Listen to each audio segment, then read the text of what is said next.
wind howled through the pine trees as Dorothy Carter stood her ground, her substantial frame unwavering against the mountain gale. Before her, three men on horseback sneered down with contempt, their leader's voice cutting through the storm like a blade. "You think you belong here, fat woman? This ain't no place for your kind." But Dorothy's eyes blazed with fierce determination as she replied, her voice steady and strong. "This is my home now, and I'll defend it with my life. Carl Moore chose me, and no amount of your hatred will change that truth." The story began 6 months earlier. When Dorothy Carter arrived in Pine Ridge Valley carrying nothing but a worn carpet bag and a heart heavy with rejection. She had traveled from 3 different towns, each one offering the same cruel reception. Whispers followed her wherever she went, cruel laughter echoing behind her back, and doors slamming shut before she could even speak. At 32 years old, Dorothy had never known kindness from strangers, only the sharp sting of judgment based on her appearance. The mountain town of Pine Ridge Valley perched precariously on the edge of civilization, where harsh winters claimed the weak and only the strongest survived. Dorothy had heard rumors of a man named Carl Moore, a mountain dweller who lived in isolation, rejected by every woman who had ever laid eyes on him. The townspeople spoke of him in hushed tones, describing a giant of a man with wild hair and fierce eyes, someone so intimidating that 5 different brides had fled rather than face marriage to him. As Dorothy walked through the muddy main street, she felt the familiar weight of stares upon her. Children pointed and giggled, while their mothers pulled them closer with disapproving frowns. The general store owner looked her up and down with undisguised disgust, and the hotel clerk informed her with barely concealed satisfaction that there were no rooms available for someone like her. But Dorothy had endured worse. She had survived years of cruel remarks, job rejections, and social isolation. Each harsh word had forged her spirit stronger. Each rejection had taught her to rely on herself alone. She possessed a quiet strength that most people never bothered to notice, too busy focusing on her physical appearance to see the intelligent mind and compassionate heart beneath. The local pastor, a thin man with kind eyes named Reverend Williams, was the first person to show her any measure of courtesy. He approached her as she sat on a bench outside the church, her carpet bag beside her, and nowhere to go. "You look like you could use some guidance, miss," he said gently, settling beside her despite the disapproving looks from passing townspeople. Dorothy studied his face carefully, searching for signs of mockery or pity, but found only genuine concern. "I came here looking for Carl Moore," she said quietly, her voice barely audible above the mountain wind. "I heard he might be in need of a wife." The Reverend's eyebrows rose in surprise, and he leaned back slightly. "Carl Moore? Miss, I have to tell you, 5 women have tried to marry that man, and every single one ran away before the ceremony could be completed. He lives up in those mountains like a wild animal, barely comes to town except for supplies." Dorothy's jaw set with determination. Then perhaps he needs someone who won't run away. The Reverend studied her for a long moment, taking in her resolute expression and the steel in her voice. "He's not an easy man, miss. He's been alone for so long that he's forgotten how to be around people. The mountains have made him hard, and his appearance," he paused delicately, "has frightened away every woman who's seen him," Dorothy finished. "Reverend, do you think I'm unfamiliar with rejection based on appearance? Do you think I haven't spent my entire life being judged for how I look, rather than who I am?" The Reverend's expression softened with understanding. "What's your name, child?" "Dorothy Carter. And I'm not a child, Reverend. I'm a grown woman who's tired of being alone. And I suspect Carl Moore might be tired of it too." That evening, the Reverend arranged for Dorothy to stay in the church basement, ignoring the protests of several congregation members who felt her presence was inappropriate. As she lay on the simple cot he had provided, Dorothy listened to the wind whistling through the mountain passes and wondered what kind of man could survive in such isolation. The next morning brought news that would change everything. A young boy burst into the general store where Dorothy was attempting to purchase basic supplies, his face flushed with excitement and fear. "Carl Moore's coming down the mountain," he announced breathlessly. "He's got his wagon loaded with furs, and he looks madder than a cornered bear." The effect on the townspeople was immediate and dramatic. Mothers grabbed their children and hurried them indoors. Shopkeepers began closing their shutters, and even the men seemed to find urgent business elsewhere. Dorothy watched this exodus with fascination, wondering what kind of man could inspire such fear in an entire community. She didn't have to wait long to find out. The sound of heavy wagon wheels on cobblestones announced Carl Moore's arrival, accompanied by the snorting and stamping of two massive draft horses. Dorothy positioned herself by the general store window, her heart pounding with anticipation and nervousness. When Carl Moore finally came into view, Dorothy understood immediately why so many women had fled. He stood nearly 7 feet tall, with shoulders so broad they seemed to block out the sun. His hair hung past his shoulders in dark, tangled waves, and his beard was equally wild and unkempt. His clothes were rough-hewn leather and homespun wool, practical garments that had seen hard use in the mountains. But it was his eyes that truly set him apart. They held the wariness of a wild animal, constantly scanning his surroundings for threats. When children ran past, he flinched slightly, as if their laughter was an assault on his senses. When women crossed to the other side of the street to avoid him, his jaw tightened with what Dorothy recognized as old, familiar pain. She watched as he conducted his business with mechanical efficiency. The store owner dealt with him through barely concealed fear, accepting his furs and providing supplies with trembling hands. Carl spoke only when necessary, his voice a deep rumble that seemed to emanate from the mountains themselves. As he prepared to leave, Dorothy made her decision. She stepped out of the store and directly into his path, causing him to pull up short with surprise. Up close, he was even more intimidating, towering over her like a mountain himself. But Dorothy had learned long ago not to be intimidated by size alone. "Carl Moore," she said simply, her voice steady despite her racing heart. He stared down at her with those wild, wary eyes, clearly taken aback by her direct approach. Most people gave him a wide berth. And here was this woman standing directly in front of him, blocking his path with quiet determination. "You know me." His voice was rough from disuse, like gravel grinding together. "I know of you. My name is Dorothy Carter, and I came to Pine Ridge Valley specifically to meet you." Carl's eyes narrowed with suspicion. "Why?" "Because I heard you might be looking for a wife." The words hung in the air between them like a challenge. Carl's expression shifted through several emotions: surprise, suspicion, confusion, and finally something that might have been hope before it was quickly suppressed. "5 women have tried," he said finally, his voice barely above a whisper. "5 women took one look at me and ran." Dorothy met his gaze steadily. "I'm not running." "You haven't seen where I live yet." "Then show me." The simple words seemed to hit Carl like a physical blow. He stood there for a long moment, studying her face as if trying to determine whether she was serious or simply cruel. Dorothy waited patiently, allowing him to see that she meant every word. "It's a hard life up there," he said finally. "Winters that'll freeze you solid, summers that'll bake you dry. No neighbors for miles, no comforts, no easy living." "I'm not looking for easy living, Carl Moore. I'm looking for a life worth living." Something in her tone, perhaps the quiet conviction or the use of his full name, seemed to reach him. He glanced around the town square, taking in the shuttered windows and empty streets, the clear evidence that his presence had driven everyone into hiding. "Get in the wagon," he said abruptly. Dorothy climbed up beside him without hesitation, ignoring the weight of the wagon seat under her or the way Carl had to adjust his position to accommodate her presence. As they rolled out of town, she caught glimpses of faces peering through curtains, watching their departure with expressions of shock and morbid curiosity. The journey up the mountain took 3 hours, following a winding trail that grew increasingly treacherous as they climbed. Carl handled the horses with expert skill, navigating switchbacks and rocky passages that would have challenged a lesser driver. Dorothy found herself impressed by his competence, the way he seemed to read the mountain itself. They rode in silence for the first hour, each lost in their own thoughts. Dorothy studied the landscape around them, taking in the raw beauty of the wilderness.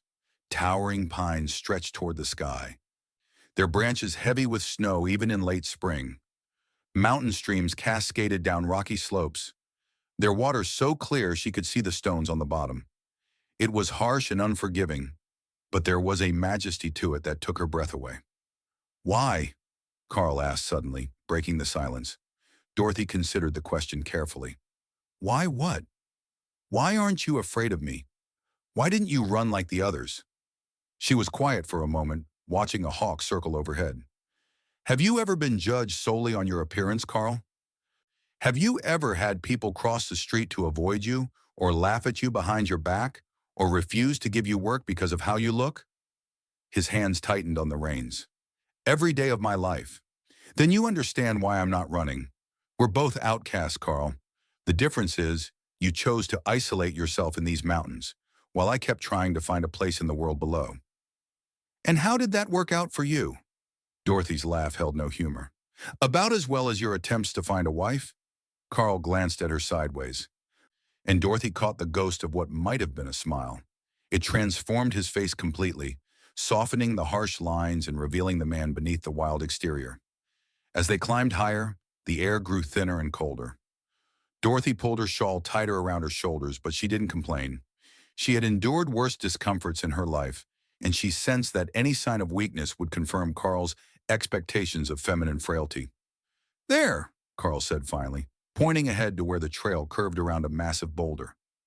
Dorothy's first glimpse of Carl's cabin took her breath away. It wasn't the rough shack she had expected, but a substantial log structure that seemed to grow naturally from the mountainside. The logs were carefully fitted and chinked. The roof was solid and well-maintained, and smoke rose from a stone chimney that spoke of warmth and comfort within. You built this yourself? She asked, unable to hide her admiration. Carl nodded, his expression guarded as he watched for her reaction. Took me 3 years. Had to haul every log up that mountain trail. It's beautiful. The simple compliment seemed to surprise him. He pulled the wagon up to the cabin and sat for a moment, staring at his home as if seeing it through her eyes. The last woman who came up here, he said quietly. She took one look at this place and started crying. Said it was like a prison, cut off from civilization. What did she expect, a mansion? Carl's mouth twitched again. Apparently. As they unloaded the wagon, Dorothy got her first real sense of how Carl lived. The cabin was surrounded by practical outbuildings, a smokehouse, a root cellar, a workshop where he crafted furniture and tools. Everything was built to last, constructed with the skill of a man who understood that shoddy workmanship could mean death in the mountains. Inside, the cabin was even more impressive. The main room was spacious and well lit, with large windows that offered breathtaking views of the valley below.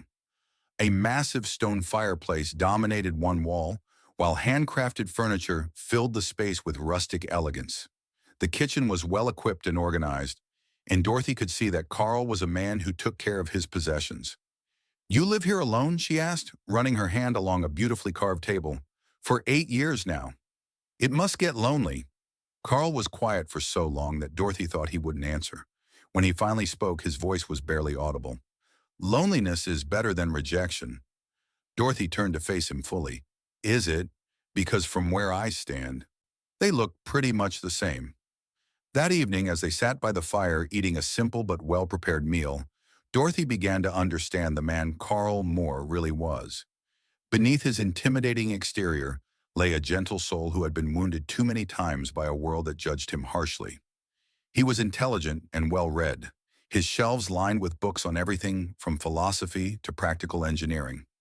He was skilled with his hands, as evidenced by the beautiful craftsmanship throughout the cabin, and he was desperately, achingly lonely.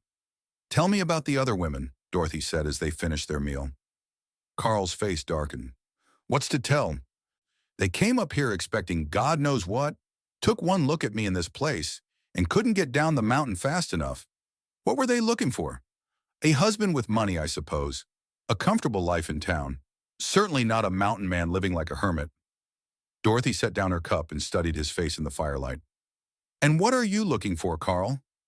The question seemed to catch him off guard. He stared into the flames for a long moment before answering. Someone who won't run away. I'm still here. It's only been 1 day. Then let's see what tomorrow brings. That night, Carl insisted she take his bed while he slept by the fire. Dorothy protested, but he was adamant, and she recognized the gesture for what it was. Not just courtesy, but a sign of respect.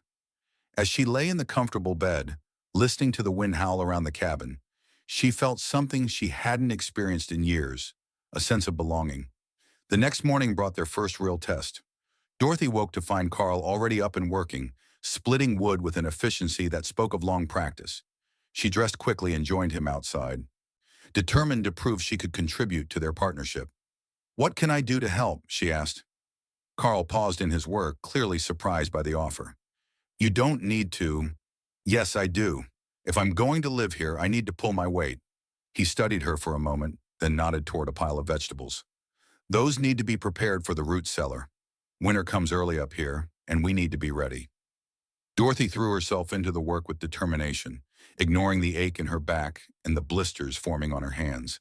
She had worked hard all her life, taking whatever job she could find, and physical labor held no fear for her. What mattered was proving to Carl and to herself that she could handle mountain life. As the days passed, they fell into a comfortable routine.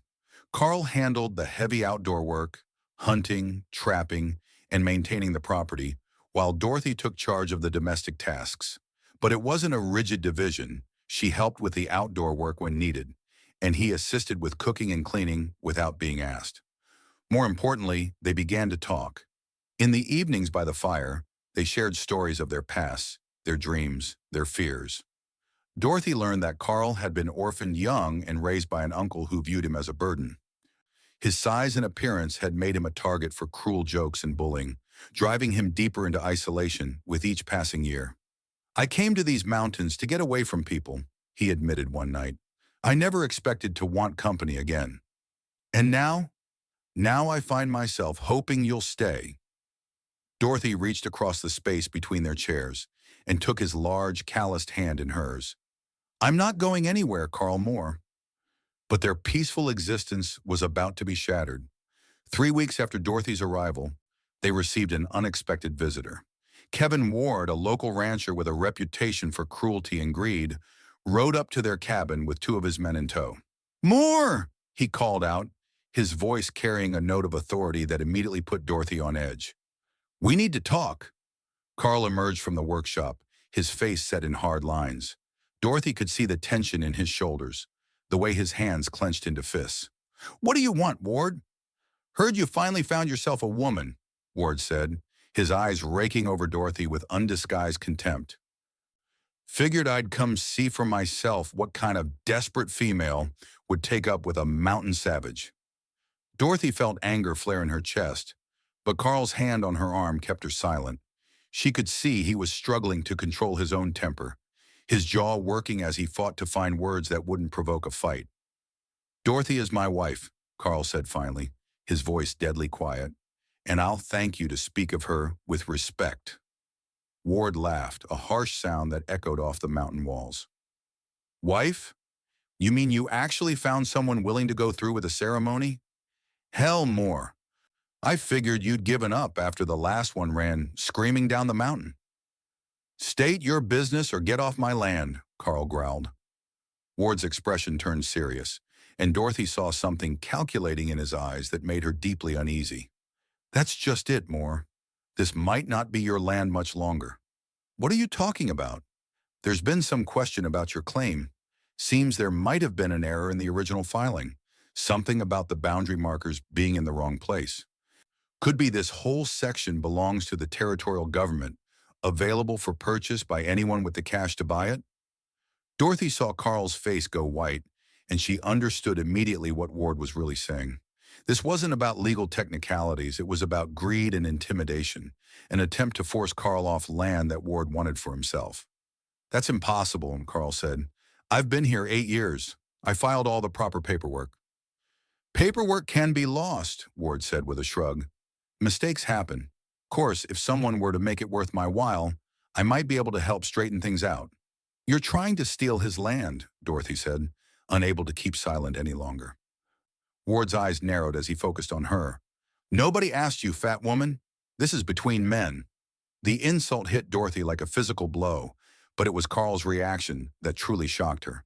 He moved faster than she had ever seen him move, covering the distance to Ward's horse in 2 long strides and grabbing the man's leg with enough force to make him cry out. "Apologize to my wife," Carl said, his voice so low and dangerous that even Ward's companions shifted nervously in their saddles.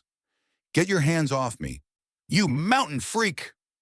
Carl's grip tightened, and Ward's horse danced sideways, sensing the tension. Apologize, now. For a moment, Dorothy thought Ward might actually comply. She could see fear in his eyes as he stared down at Carl's massive form. But then his pride reasserted itself, and he yanked his leg free with a curse. You'll regret this more. I guarantee it.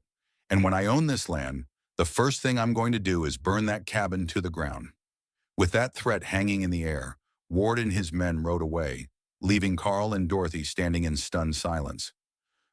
Can he really take the land? Dorothy asked quietly. Carl's shoulders sagged with defeat. If he's got the right people in his pocket, he can do whatever he wants. Money talks louder than justice in this territory. That night they sat by the fire in heavy silence, both lost in their own thoughts. Dorothy could see the despair in Carl's eyes, the way his hands trembled slightly as he stared into the flames. This cabin, this land, it was more than just his home. It was his sanctuary, the one place in the world where he had found peace. We'll fight him, Dorothy said finally. Carl looked at her with something that might have been hope. How? I'm just one man, and Ward has money, influence, men willing to do his dirty work. You're not just one man anymore, Carl. You have me. What can you do against someone like Ward? Dorothy stood up and moved to the window, staring out at the moonlit landscape. I may not look like much Carl Moore, but I've been fighting bullies my entire life, and I've learned that the bigger they are, the harder they fall. Over the next few days, Dorothy put her plan into action. She rode down to town alone, ignoring Carl's protests and the stares of the townspeople. Her first stop was the Territorial Land Office, where she spent hours poring over filing records and boundary surveys. What she found confirmed her suspicions. Ward's claims were based on fabricated documents and bribed officials. Her next stop was the Telegraph Office, where she sent carefully worded messages to contacts in the territorial capital. Dorothy had spent years working in various administrative positions, and she had learned the value of keeping detailed records and maintaining professional relationships. Now those connections were about to pay off, but Ward wasn't content to wait for legal proceedings. 3 days after Dorothy's trip to town, he returned to the mountain with a larger group of men, all of them armed and looking for trouble. Time's up, Moore, he shouted from horseback. I'm giving you one last chance to walk away from this place peacefully. Carl emerged from the cabin with his rifle in his hands, his face set in grim determination. This is my home, Ward. I'm not going anywhere. Then you'll die here. That's when Dorothy stepped out of the cabin, moving to stand beside Carl with her own shotgun cradled in her arms. The sight of her, a large woman in a simple dress holding a weapon with obvious familiarity, seemed to surprise Ward's men. You heard my husband, she said calmly. This is our home, and we're not leaving. Ward's laugh was ugly. You think that fat cow is going to help you more? Hell, she's probably more liability than asset. That fat cow, Dorothy said, her voice carrying clearly across the yard, has been dealing with bullies like you her entire life, and she's still standing. Something in her tone, the quiet confidence and lack of fear, seemed to give Ward pause. He studied her face more carefully, as if seeing her for the first time. You think you can intimidate me with threats and numbers, Dorothy continued, never taking her eyes off Ward. But you made one crucial mistake. You assume that because I'm not pretty, I must be weak. Because I'm heavy, I must be helpless. Because I'm a woman, I must be afraid. She took a step forward, and Ward's horse shied slightly. Let me tell you something about women like me, Kevin Ward. We've been underestimated our entire lives.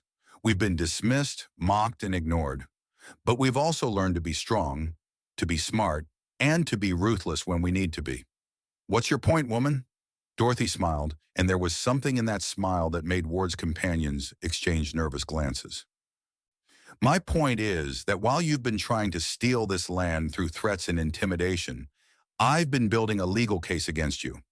I have copies of the original filing documents, proof that your boundary surveys are fraudulent, and testimony from 3 different territorial officials about your attempts at bribery. Ward's face went pale. You're bluffing. Am I? Would you like to see the telegram I received this morning from the territorial governor's office?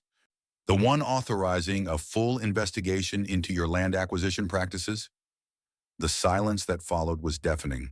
Dorothy could see Ward processing this information, trying to determine if she was telling the truth. The uncertainty in his eyes told her that her bluff was working. Furthermore, she continued, pressing her advantage, I've documented every threat you've made against my husband, every act of intimidation, every attempt to force us off our legal property. That's enough evidence to see you charged with extortion, fraud, and conspiracy. You can't prove any of that. Dorothy reached into her apron pocket and pulled out a small notebook. Actually, I can.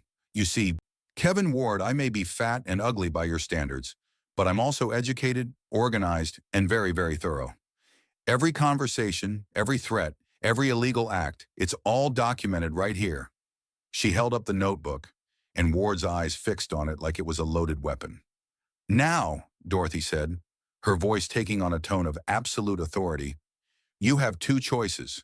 You can turn around, ride off this mountain, and never bother us again. Or you can continue with this foolish intimidation campaign and find yourself facing federal charges for land fraud. Ward stared at her for a long moment, his face cycling through a range of emotions. Anger, fear, frustration, and finally grudging respect. This isn't over, he said finally, but the fight had gone out of his voice. Yes, it is, Dorothy replied firmly. It's completely over. As Ward and his men rode away, Carl stared at Dorothy with something approaching awe. How did you, he began.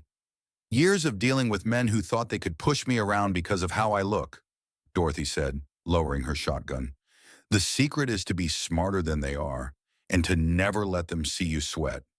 But the telegram, the evidence, Dorothy's smile was slightly sheepish. Well, the telegram was real. I do have friends in the territorial government, and they were very interested to hear about Ward's activities. As for the rest, she shrugged. Sometimes a good bluff is worth more than a strong hand. Carl shook his head in amazement. You saved our home. I saved our home, Dorothy corrected gently. This is my fight too, Carl. This is my life too. That evening, as they sat by the fire, Carl reached for Dorothy's hand. I need to ask you something. What is it? Why did you really come up here? And don't say it was just because you heard I needed a wife. There had to be more to it than that. Dorothy was quiet for a long moment, staring into the flames. When she finally spoke, her voice was soft and vulnerable. Because I was tired of being alone, Carl. Tired of being judged. Tired of being rejected. Tired of pretending that it didn't hurt. I heard about a man who lived alone in the mountains, a man that other women had rejected, and I thought, maybe he would understand. Understand what? What it's like to be unwanted. What it's like to be seen as less than human because you don't fit society's idea of what you should be. Carl squeezed her hand gently. And now I know I was right. You do understand. And more than that, you see me, Carl. Not my size, not my appearance, but me. The real me. You're beautiful, Dorothy. She started to protest, but Carl continued. Not in the way the world defines beauty, but in all the ways that matter. You're strong, intelligent, brave, and kind. You're loyal and determined and fierce when you need to be. You're everything I never dared to hope for in a partner. Dorothy felt tears prick at her eyes. I love you, Carl Moore. I love you too, Dorothy Carter Moore. The next morning brought a visitor that neither of them expected. Reverend Williams rode up the mountain trail, his face beaming with excitement. I heard about your confrontation with Kevin Ward, he said as they welcomed him into the cabin. The whole town's talking about it, how Dorothy stood up to him and his men, how she sent them packing with nothing but words and determination. News travels fast, Carl observed. Faster than you might think. It seems Dorothy's friends in the territorial government were quite impressed with her documentation of Ward's illegal activities. He's been arrested on federal charges, and his land claims have all been invalidated. Dorothy felt a surge of satisfaction. Good. Maybe that will teach him not to prey on people he thinks are powerless. There's more, the Reverend continued. The territorial governor himself has issued a commendation for your civic service, Dorothy. Apparently, Ward's been pulling these schemes all over the territory, and your evidence was exactly what they needed to stop him. Carl looked at his wife with pride and amazement. You never cease to surprise me. I told you I was good at dealing with bullies, Dorothy said with a smile. The Reverend cleared his throat. Actually, that's why I'm here. The town council has asked me to extend an invitation to both of you. They're planning a celebration, and they'd like you to be the guests of honor. Dorothy and Carl exchanged glances. The idea of being welcomed by the same people who had shunned them seemed almost too good to be true. I don't know, Carl said slowly. The town's never exactly been welcoming to either of us. People change, Carl. Sometimes it takes a dramatic event to make them see past their prejudices. Dorothy's courage has opened a lot of eyes. In the end, they decided to attend the celebration. As they rode down the mountain together, Dorothy felt a mixture of nervousness and anticipation. She had spent so many years being rejected by communities that the idea of being welcomed seemed almost foreign. But the reception they received exceeded all expectations. The entire town had turned out to greet them, and for the first time in either of their lives, the stares they received were filled with admiration rather than contempt. Children who had once hidden from Carl now approached him with curiosity and respect, while women who had previously ignored Dorothy sought her out for conversation. I owe you an apology, the general store owner said, approaching Dorothy with obvious embarrassment. I judged you unfairly when you first arrived, and I'm ashamed of my behavior. We all did, added the hotel clerk. We were so focused on appearances that we couldn't see the quality of your character. Dorothy accepted their apologies with grace, understanding that change was difficult for everyone. What mattered was that they were willing to try. The celebration continued long into the evening, with music, dancing, and more food than Dorothy had seen in months. Carl, initially overwhelmed by all the attention, gradually relaxed as he realized that the townspeople's acceptance was genuine. You did this, he said to Dorothy as they watched couples dancing in the town square. You changed everything. We did this, Dorothy corrected. Together. As they prepared to return to their mountain home, the Reverend approached them one final time. There's something else, he said quietly. The territorial government is offering Carl a position as a federal land agent. They need someone with his knowledge of the mountains and Dorothy's administrative skills to help prevent future fraud cases. Carl and Dorothy looked at each other in surprise. That would mean spending time in town, Carl said slowly. Part of the time, the Reverend agreed, but you could keep the cabin as your home base. It would be the best of both worlds. 6 months later, as autumn painted the mountains in brilliant shades of gold and red, Dorothy stood on the cabin porch, watching Carl return from a hunting trip. The sight of him, no longer the wild, desperate man she had first met, but confident and content, filled her heart with joy. Their life had found a perfect balance. They spent part of their time in town, where Carl's expertise and Dorothy's organizational skills had made them invaluable to the territorial government. But their true home remained the mountain cabin, where they could retreat from the world and simply be themselves. The townspeople had not only accepted them, but had come to rely on them. Dorothy had started a school for the local children, while Carl had become the go-to person for anyone with questions about mountain survival or land management. They were no longer outcasts, but integral members of the community. How was the hunting? Dorothy asked as Carl approached the cabin. Successful, he replied, gesturing to the deer tied to his horse. We'll eat well this winter. As they worked together to prepare the meat for storage, Dorothy reflected on how much their lives had changed. She was no longer the desperate, rejected woman who had arrived in Pine Ridge Valley with nothing but a carpet bag and fading hope. She was a respected member of the community, a woman whose intelligence and courage had earned her a place of honor. And Carl was no longer the isolated mountain man, feared and avoided by everyone who saw him. He had found his place in the world, not by changing who he was, but by finding people who could see past appearances to the man beneath. Do you ever regret it? Carl asked as they sat by the fire that evening. Giving up the chance for an easier life in favor of this mountain existence? Dorothy looked around their cozy cabin, at the life they had built together through determination and love. Never, she said firmly. This is exactly where I belong.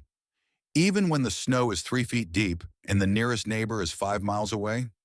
Especially then, Dorothy replied with a smile. Because that's when I have you all to myself. Carl laughed, the sound rich and warm in the firelit room. You know, 5 women ran away from this mountain before you arrived. Their loss, Dorothy said simply. Definitely their loss, Carl agreed, pulling her close, because they missed out on the most extraordinary woman I've ever known.